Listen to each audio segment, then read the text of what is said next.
In the heart of a small Florida town, where everybody knew one another's business and gossip traveled faster than the afternoon storms, Darrell Whitman was seen as a man of order. At 48, he carried himself with the quiet authority of someone who had spent decades working security jobs. Always alert, always disciplined, always the protector. Neighbors waved when he mowed the lawn. Co-workers respected his no-nonsense attitude, and churchgoers admired the way he kept his family close. To the outside world, Darrell had built the kind of life many men his age only dreamed of: a steady job, a modest house with a white porch swing, and a marriage that had lasted over 15 years. His wife Marissa was known for her soft smile and gentle way with words, the kind of woman who baked pies for church potlucks and remembered birthdays better than anyone else. And then there was Clarice, Darrell's younger sister. At 36, she never quite found her footing in life. She bounced from one job to another: waitress, cashier, temp work at the local DMV, until eventually she leaned more and more on her older brother for support. Darrell had always been protective of her, especially since their parents had died early. To him, Clarice was fragile, a responsibility he could never turn his back on. Inviting her to live with him and Marissa felt natural at the time. Family takes care of family, he would tell anyone who asked. From the outside, the arrangement looked ordinary. But inside the Whitman household, subtle shifts were beginning to gnaw at Darrell's instincts. Evenings at the dinner table told their own quiet story. Darrell would come home exhausted, hang his uniform by the door, and sink into his chair, expecting a warm meal and light conversation. Marissa would smile, ask about his day, but her eyes often drifted elsewhere, toward Clarice, who laughed at his jokes a little too quickly, who brushed Marissa's hand when passing the salt, who seemed to glow only when Marissa looked her way. At first, Darrell dismissed it. Families grow close, he reasoned. Women share a kind of bond men don't understand. But small doubts began to crawl under his skin. One Saturday night, as rain pattered against the window, Darrell reached across the couch to pull Marissa closer. She flinched, almost imperceptibly, and shifted away under the pretense of needing more room. He froze, the rejection sharp, though she covered it quickly with a smile. "Long day," she whispered, eyes on the television. He forced a nod, but couldn't shake the sting. Later, as he lay awake, he heard faint laughter from the kitchen. Slipping out of bed, he padded down the hallway only to see Marissa and Clarice leaning together over a cup of tea, their heads almost touching, their whispers spilling into giggles. When they noticed him, both women jumped back as though caught stealing. "Couldn't sleep," he muttered. "Neither could we," Marissa said quickly, pushing the teacup aside. Clarice's eyes lingered on him, defensive, almost daring him to question. He said nothing, but his chest tightened with unease. In the weeks that followed, the patterns repeated. Marissa and Clarice would leave the house together under the guise of shopping trips, returning with stories that never quite matched. Marissa's phone buzzed late into the night, and when Darrell asked who it was, she answered too quickly, "Just Clarice." It should have been harmless. A wife and a sister sharing inside jokes, a closeness born of companionship. Yet Darrell felt himself drifting further from both of them. He tried to ignore it, but each time Marissa brushed past him to stand closer to Clarice, each time Clarice shot him that smug little smirk as if she knew something he didn't, his suspicion hardened. One evening, frustration finally broke the silence. "Marissa," he said sharply, setting down his fork at dinner, "you've been distant. I ask you questions, and you dodge them. What's going on with you two?" Marissa blinked, caught off guard. "Nothing's going on. You're overthinking, Darrell." Clarice chimed in, her tone sharper. "Maybe the problem isn't us. Maybe it's you always needing control." The words hit him like a slap. He stared at his sister, stunned. She had never spoken to him that way before. "Control," he repeated, voice low. "I've done nothing but take care of you both. And this is how you talk to me." The room fell into a suffocating silence. Marissa reached for his hand, but the gesture felt hollow. He pulled away. That night, Darrell sat alone on the porch, listening to the chirp of crickets and the distant hum of traffic. The Florida heat pressed against his skin, but a coldness spread inside him. For the first time, he allowed himself to wonder if his perfect life was nothing more than a fragile illusion, one that could shatter at the slightest push. The doubts refused to fade. They grew like weeds in his mind, wrapping tighter with each passing day. And though Daryl couldn't yet see the storm on the horizon, deep down he sensed it. Something terrible was coming, and when it arrived, there would be no turning back. The weeks rolled by, but the unease inside Daryl only grew sharper, like a splinter he couldn't dig out. What once felt like paranoia now became patterns too precise to ignore. Every Thursday, Marissa and Clarice left the house together.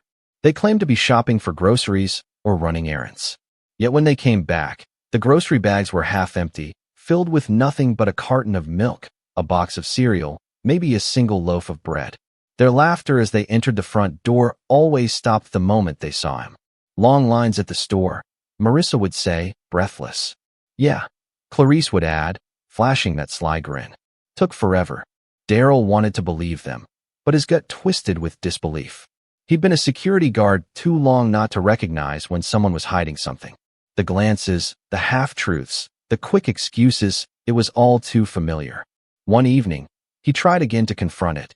"Where do you two go?" he asked, leaning against the kitchen counter as Marissa unpacked their meager groceries. "Shopping, I told you," she replied, her tone defensive. "Shopping for what? You come back with nothing." "Clarice, what about you?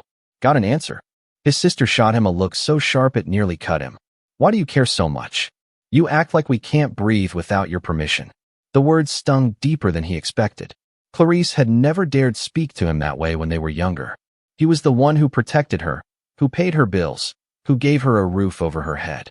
Yet now, it felt like she was siding with Marissa against him, building a wall he couldn't climb.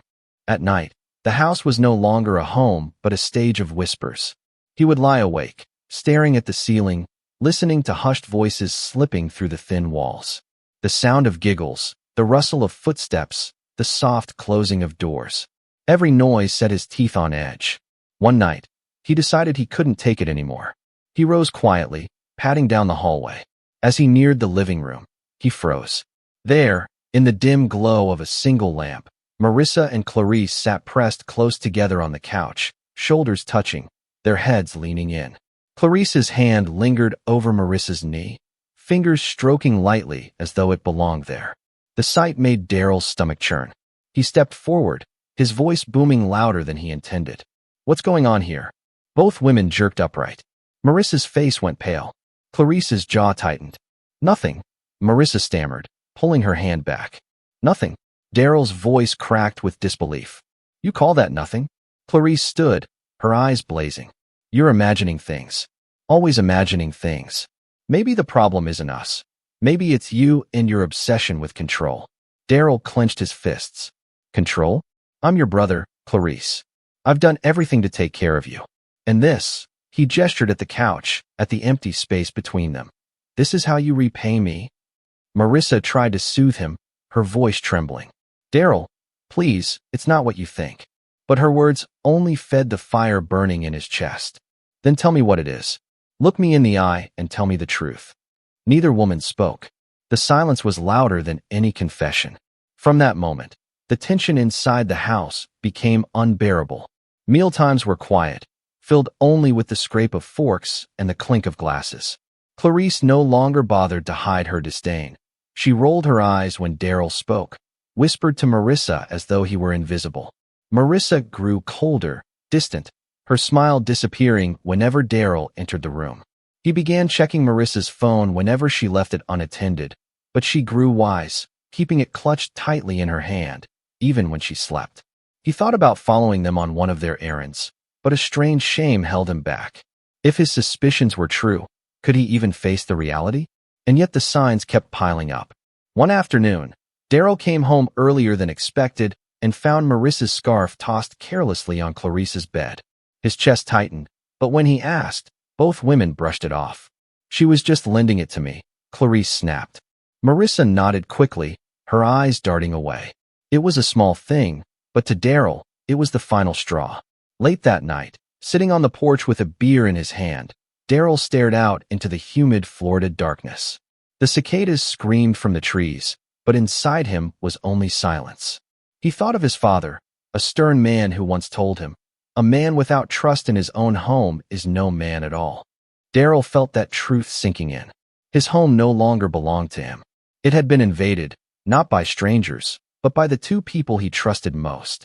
The anger simmered, but beneath it was heartbreak, an ache so deep he could barely breathe. He wanted to demand answers, to tear the truth out of them, but he also knew that once spoken, the truth could never be undone. For now, he stayed silent. But silence was no shield. It was only gasoline waiting for a spark, and that spark would come sooner than anyone could imagine.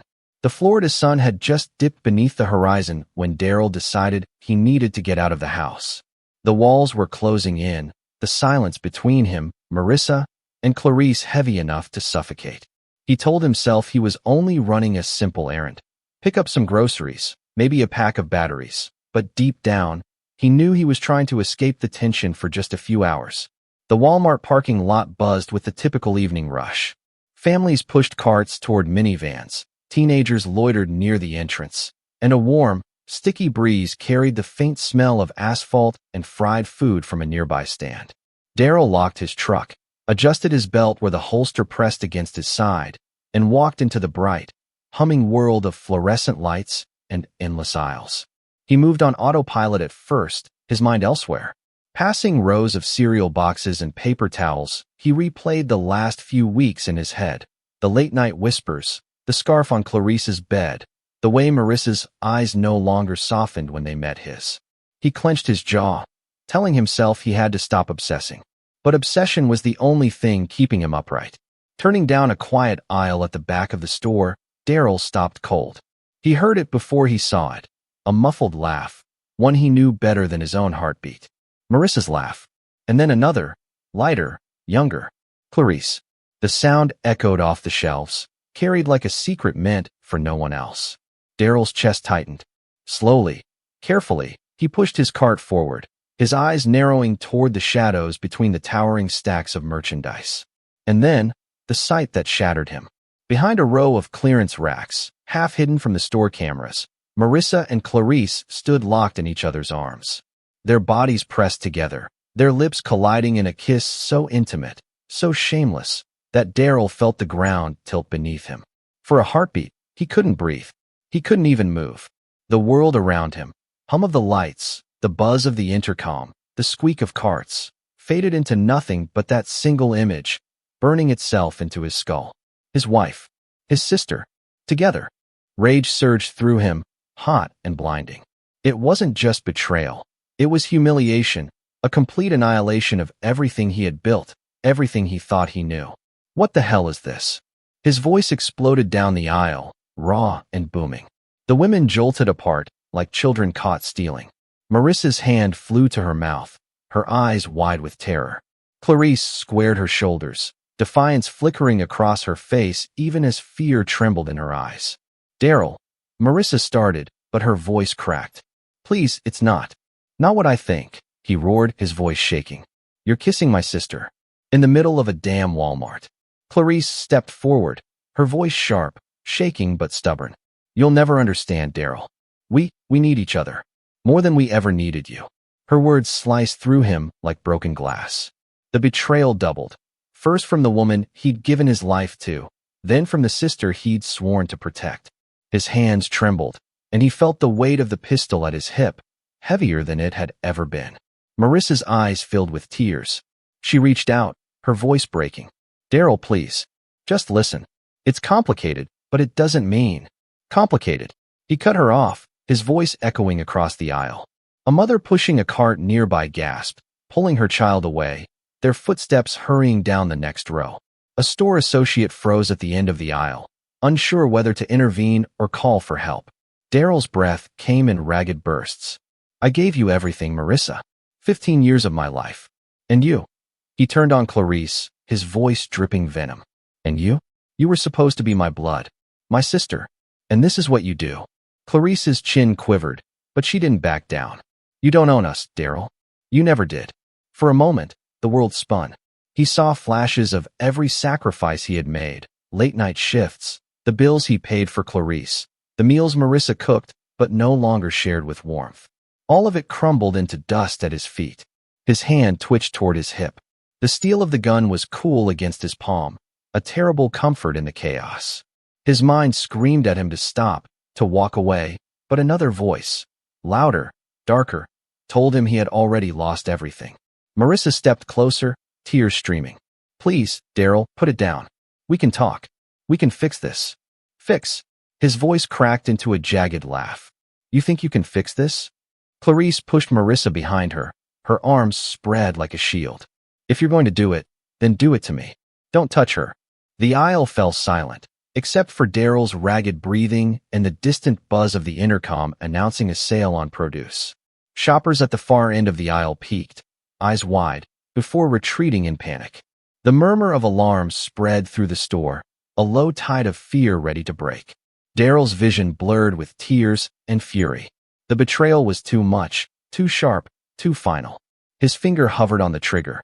For a split second, he thought about lowering the weapon, about turning and walking away.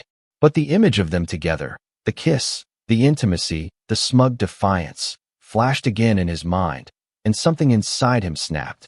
A deafening crack split the air. Screams erupted. Carts rattled as people fled in all directions. Another shot.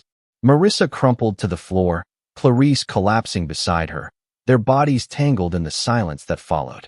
The gun slipped from Daryl's trembling hands, clattering to the tile. He staggered backward, his chest heaving, his ears ringing with the echoes of what he had just done. All around him, Walmart descended into chaos. Alarms blaring, shoppers crying, employees shouting for people to get out. The world spun around him, but Daryl stood frozen, staring at the two lifeless forms on the floor, unable to comprehend that his life, his family, his very soul had just ended with the pull of a trigger. When the police stormed through the sliding glass doors minutes later, weapons drawn, they didn't find a violent man resisting. They found a broken man standing over the ruins of his life, eyes hollow, lips moving silently, as if repeating a prayer no one else could hear.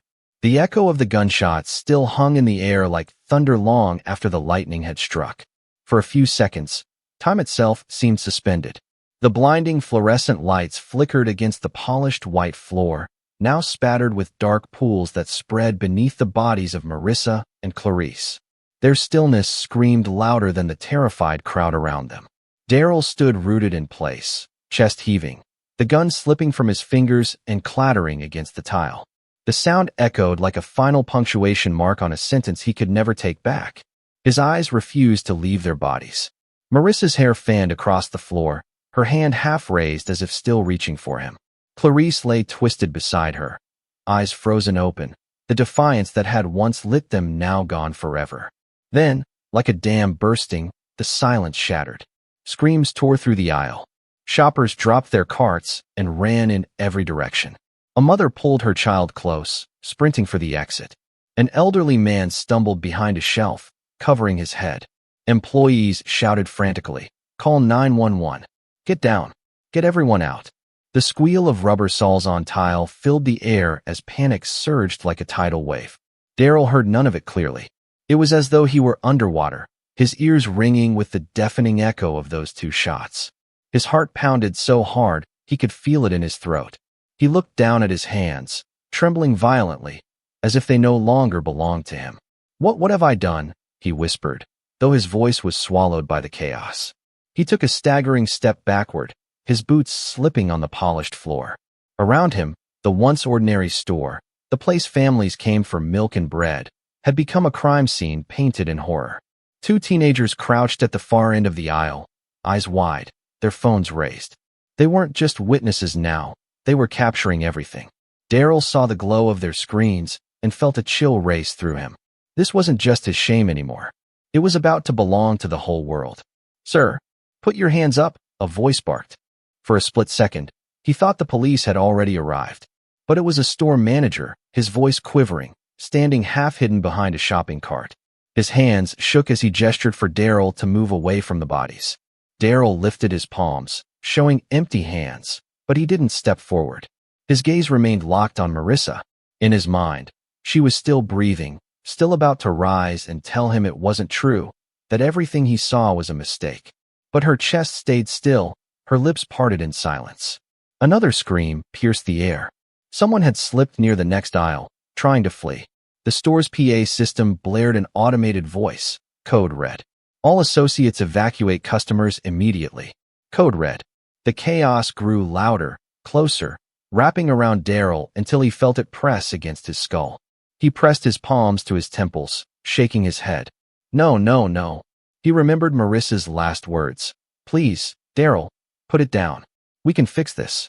Fix. There was no fixing it now. Clarice's final stand replayed in his mind too. If you're going to do it, then do it to me. She had dared him, shielded Marissa with her body. And he had done it anyway. The weight of that truth buckled his knees. He stumbled to the ground, landing hard beside the fallen gun. For a moment, he considered picking it up again, ending everything right there. One final shot to silence the noise, the shame, the agony. But before he could reach, strong hands gripped his arms. Don't move, a man's voice commanded. Two off-duty officers who had been shopping rushed him, pinning him to the ground. The metal of handcuffs bit into his wrists as his arms were wrenched behind his back.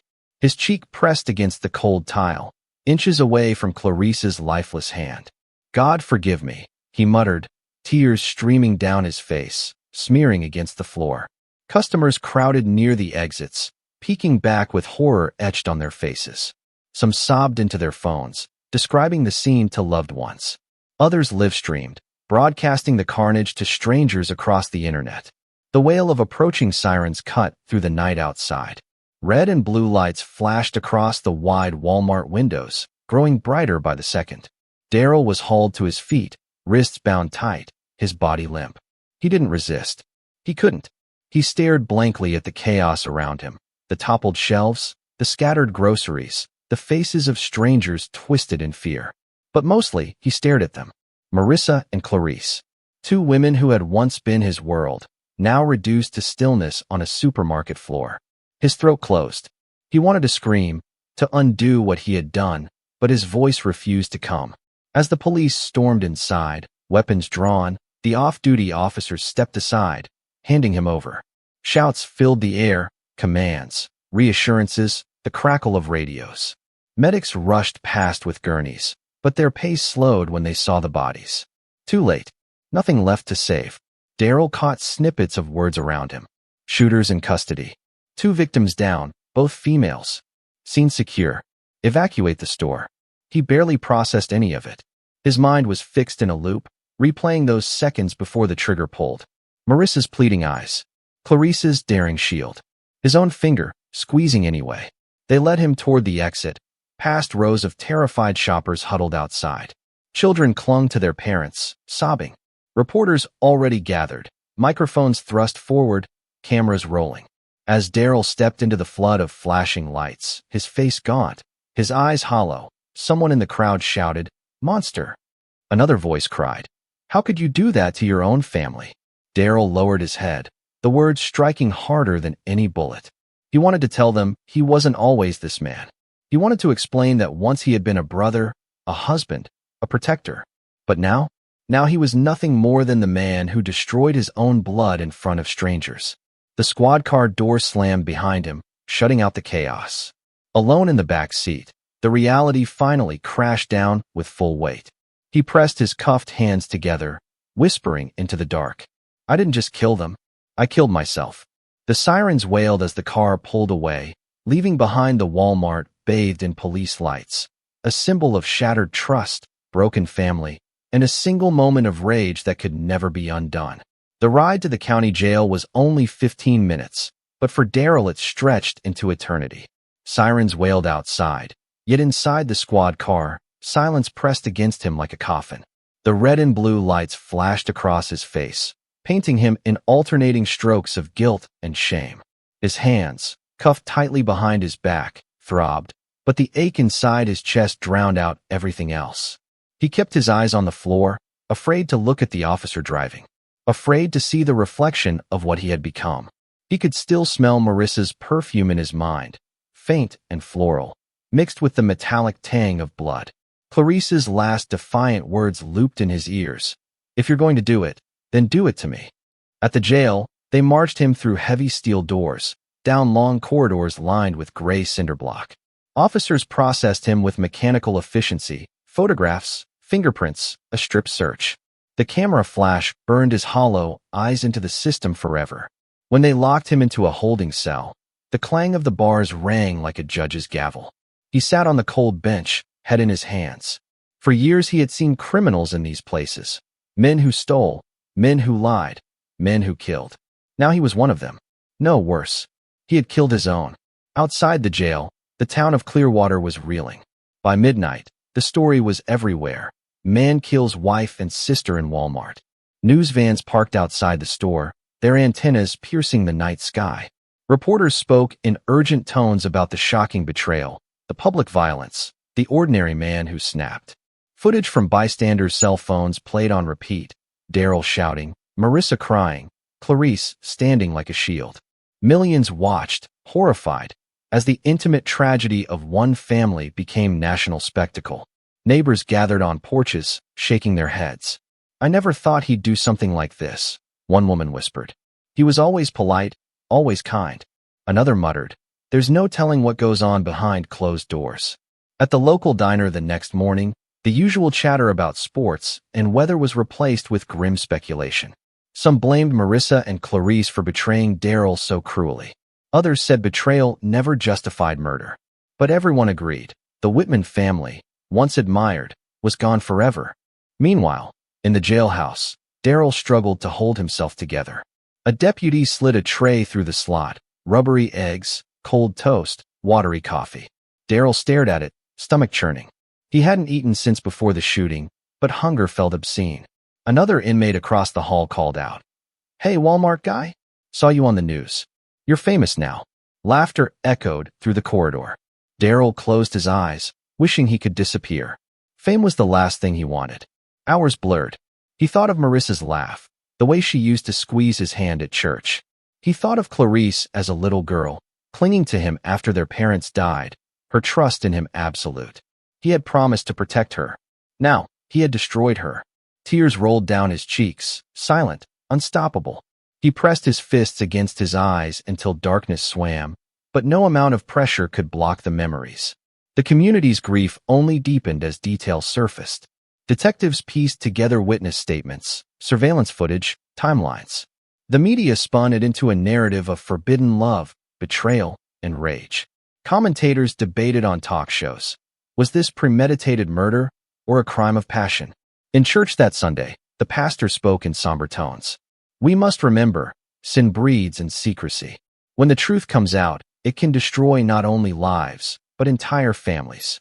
Congregants bowed their heads, some weeping openly.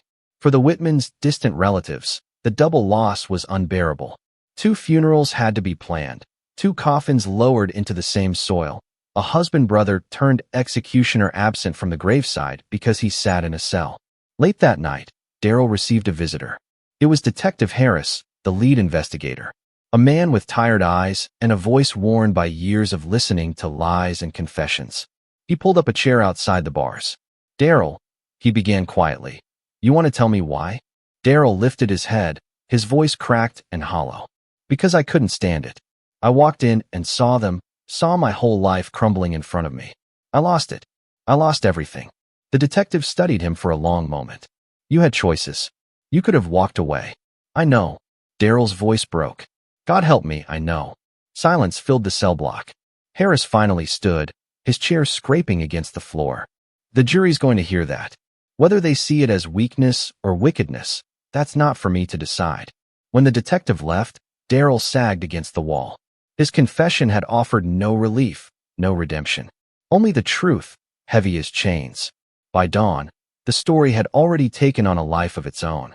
National anchors dissected it on morning shows. A betrayal at the heart of a family. A shocking crime in the most ordinary of places. Daryl's mugshot stared from every screen. His once proud face now hollow, broken, infamous. In Clearwater, people spoke his name with pity, with anger, with disbelief. Children whispered about the man who killed his wife and sister at Walmart. Parents used his story as a warning. How rage could ruin a life in seconds. And in his cell, Daryl sat alone, haunted by the truth that he would never leave that place the same man who entered. He had destroyed the 2 people closest to him, and in doing so, had destroyed himself. The trial of State versus Daryl Whitman opened 6 months later, in a packed courtroom where the air itself felt charged with expectation. The courthouse in Clearwater had seen its share of tragedy, but never a case that had split the town so violently. People lined up hours before the doors opened, hoping to claim a seat. Those who couldn't find one gathered outside, waiting for updates from reporters with microphones. Inside, the benches groaned under the weight of family, neighbors, and strangers who came to watch a man's life weighed against the law. Daryl sat at the defense table in an ill-fitting suit, his once broad shoulders sagging, his hair grayer than before. He looked less like the strong protector people remembered and more like a hollow shell, emptied by grief and guilt. When the bailiff called, "All rise," he stood slowly, his eyes fixed on the floor, unable to meet the gaze of the crowd or the judge towering above him. The prosecution wasted no time painting the picture of a cold-blooded killer. The lead prosecutor, a sharp-eyed woman named Elaine Porter, rose before the jury, her voice measured and cutting. "Ladies and gentlemen, this case is not complicated. The defendant, Mr. Whitman, walked into a Walmart with a loaded gun. He confronted his wife and his sister, and in a fit of rage, he executed them in public. There was no self-defense, no accident, no justification. There was only murder." She paused, letting the word hang heavy in the air. "You will see the surveillance footage. You will hear the eyewitnesses.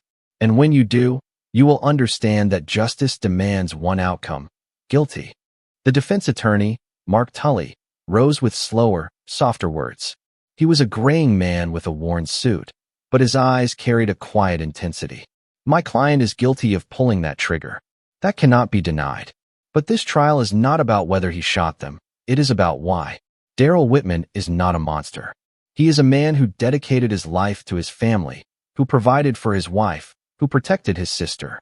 And in a single devastating moment, he discovered the unimaginable: betrayal by the two people he trusted most. He lost control. He fell into temporary insanity, brought on by heartbreak and humiliation. He is guilty of losing himself in that moment, not of being an evil man." The jury shifted uneasily. Some frowned. Others kept their expressions neutral. But their eyes never left Daryl, who sat unmoving, his head bowed as if bracing for blows. Witnesses were called one by one. A young mother testified, voice trembling, that she had shielded her child as gunfire rang out. A store clerk described the panic, the screams, the chaos.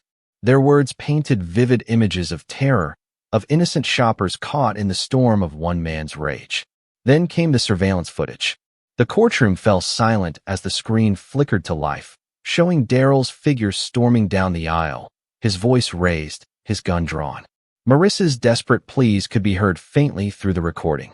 Clarice's defiance echoed before the shots. And then, the violence, the flash, the screams, the collapse of two bodies. Daryl buried his face in his hands. Jurors recoiled, some covering their mouths. The judge called for order as gasps and whispers filled the room. When it was the defense's turn, Mark Tully stood and called Daryl himself to the stand. Murmurs rippled through the courtroom. The bailiff swore him in, and Daryl took his seat, clutching the wooden arms of the witness chair like a lifeline. Tully approached, voice gentle. "Mr. Whitman, can you tell the jury what you saw that night?" Daryl's voice was hoarse, broken. "I went to the store for groceries. I wasn't looking for trouble. But then, I heard them. I heard their laughter, and I knew. I walked down that aisle, and there they were. My wife, my Marissa, my sister. Together." His voice cracked. Tears welled in his eyes. "I felt my whole world collapse in 1 second. 15 years of marriage, 36 years of being a brother. All of it turned to ash. I didn't think. I didn't breathe. I just broke." Tully gave him a moment, then pressed softly. "Did you plan to kill them, Daryl?" No, his answer was immediate, desperate. "God, no. If I had planned it, I wouldn't even be standing here. I didn't wake up that morning wanting to kill anyone. I just wanted to live my life. But when I saw them," he trailed off, sobbing quietly. The prosecutor rose, pacing slowly before the jury.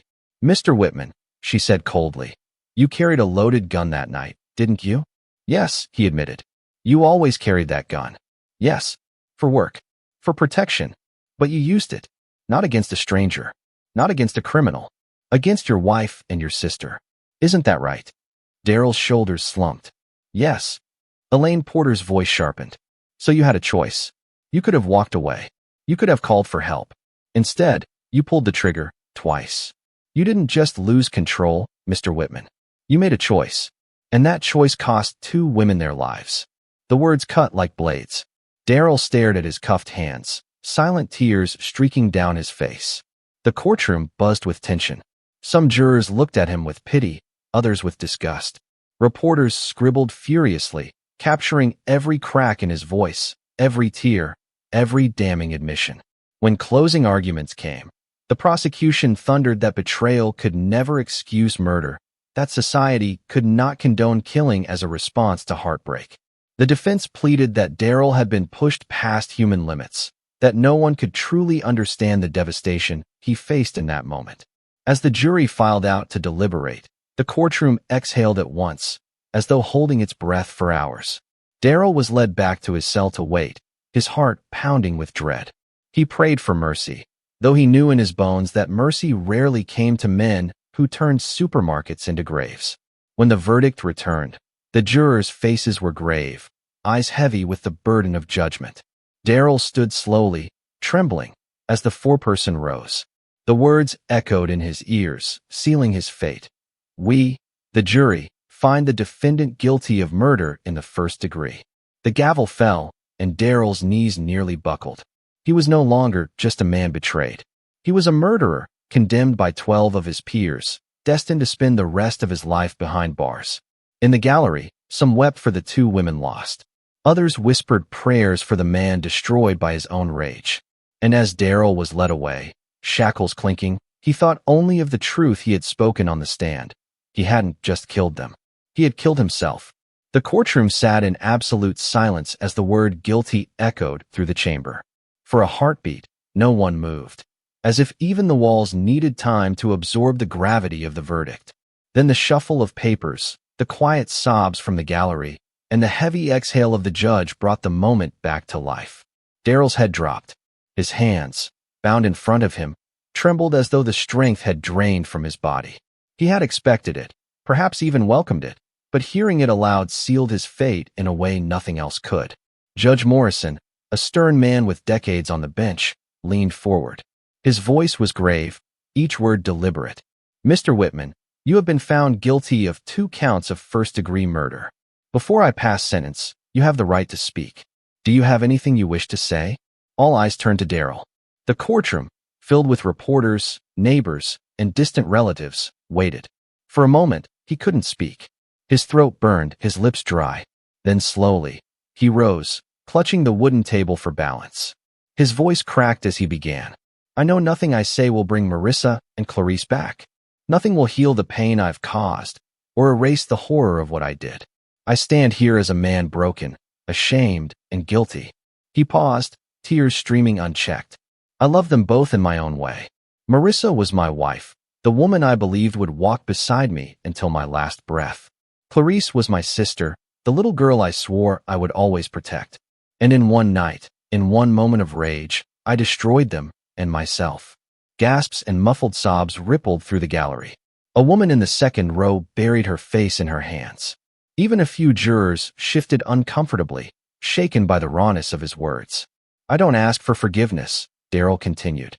I don't deserve it. I only ask that you remember them, not as victims in a courtroom, not as names in a headline, but as women who were loved and who deserved better than what I gave them. If my punishment keeps one other man from letting anger rule him, then maybe their deaths won't be in vain. His voice fell into silence. For a long moment, no one spoke. The weight of his words hung heavy in the air. Judge Morrison cleared his throat, his face solemn. Mr. Whitman, the court acknowledges your statement. But words cannot undo actions. 2 lives were taken in cold blood, and no measure of sorrow can restore them. Justice must be served. He lifted the sentencing document, his voice steady. On the charge of 1st-degree murder, for the death of Marissa Whitman, I sentence you to life imprisonment without the possibility of parole.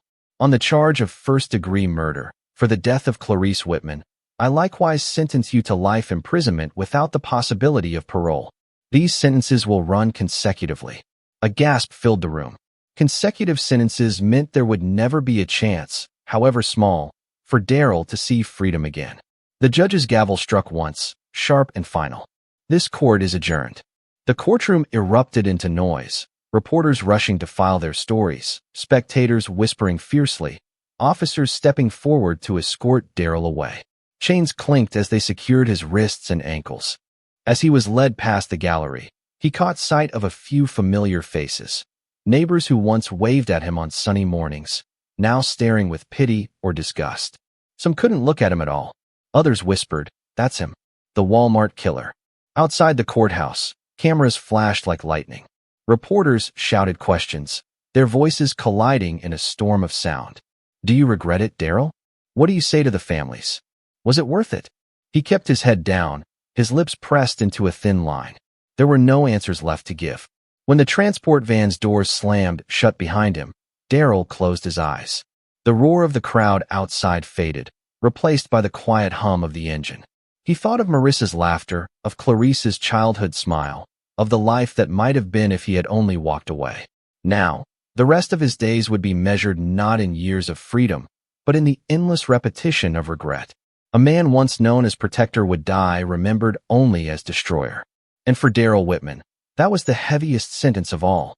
In the weeks after the trial ended, Clearwater struggled to reclaim a sense of normalcy, but the shadow of the Whitman tragedy lingered over every street corner, every Sunday service, every quiet family dinner.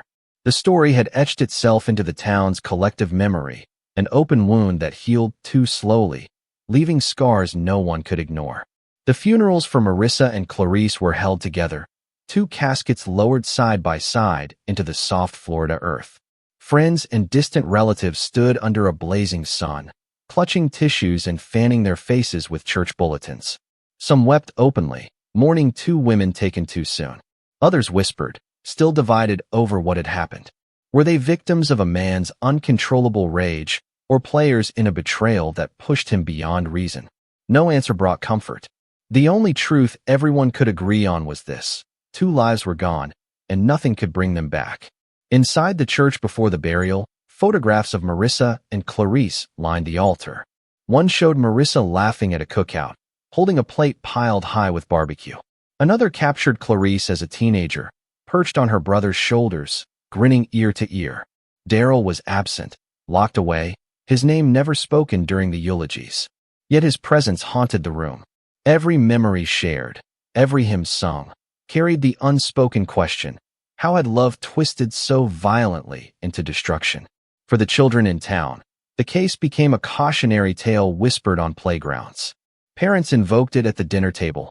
Control your anger. Don't let rage ruin you. Look at what happened to Daryl.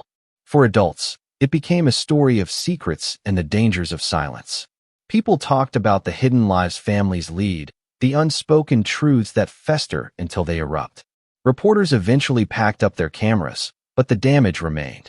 Walmart remodeled the aisle where the shooting occurred, replacing shelves and scrubbing every trace of blood from the tiles. Yet employees confessed they still avoided the spot, their hands trembling whenever they wheeled carts too close. Some customers refused to return at all, saying the store would forever feel tainted. Meanwhile, behind the gray walls of prison, Daryl adjusted to a life stripped of freedom. Days blurred together. Count time. Chow hall. The endless clanging of doors. In the silence of his cell, he replayed the moment over and over, the sound of the shots, the look in Marissa's eyes, the way Clarice stepped forward to shield her. He carried the weight of those seconds like a stone in his chest, crushing him a little more with every breath. Letters from strangers arrived occasionally, some filled with anger, others with pity. He read them all, though none could change what had been done. One night, during chapel service, Daryl stood in the back, listening to a pastor preach about forgiveness. The words washed over him like water he could never quite reach. Forgiveness, he thought, was not for him. He couldn't forgive himself, and he doubted anyone else ever would. He bowed his head, whispering the same prayer he'd whispered since that night.